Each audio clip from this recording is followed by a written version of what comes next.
امویہ کے دور میں مسلسل 60 سال تک ممبر رسول پر جمعے کے خطبوں میں سیدنا علی کو گالیاں نکالی جاتی تھی، اور اسی کا ریونج ہے کہ شیعہ علی رافضی بن گئے. انہوں نے کہا آپ ان کو نکالتے ہم ان کو نکالیں گے.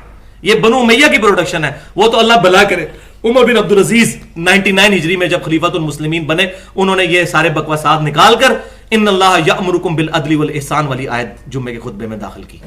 اور یہ ساری بدعت 60 سال کی 41 ہجری صلح حسن سے لے کر رضی اللہ تعالیٰ عنہ یہ 99 ہجری تک یہ تماشا لگا رہا ممبروں پر.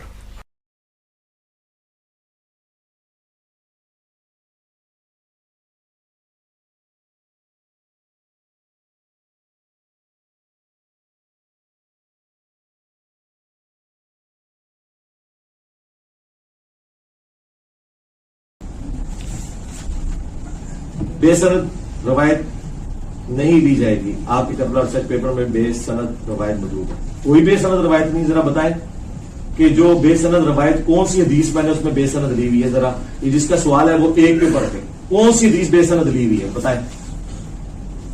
جس کا سوال ہے کوئی نہیں ہے.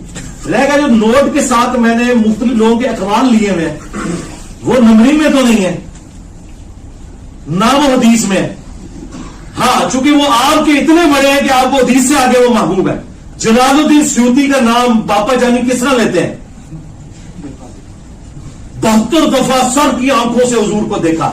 تو میں جلال الدین سیوطی کی کتاب میں نہ لکھوں کہ اس نے لکھا ہے کہ حضرت عمر بن عبدالعزیز کے دور تک حضرت علی پہ ممبروں پہ لعنت ہوتی تھی، انہوں نے ختم کروا کے تو ان اللہ یأمر بالعدل والاحسان والی آیت داخل کی.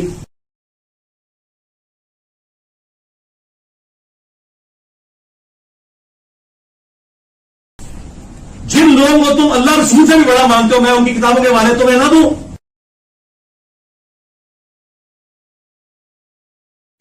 تمہارے لیے، میرے لیے تو اللہ اس کا رسول کافی ہے.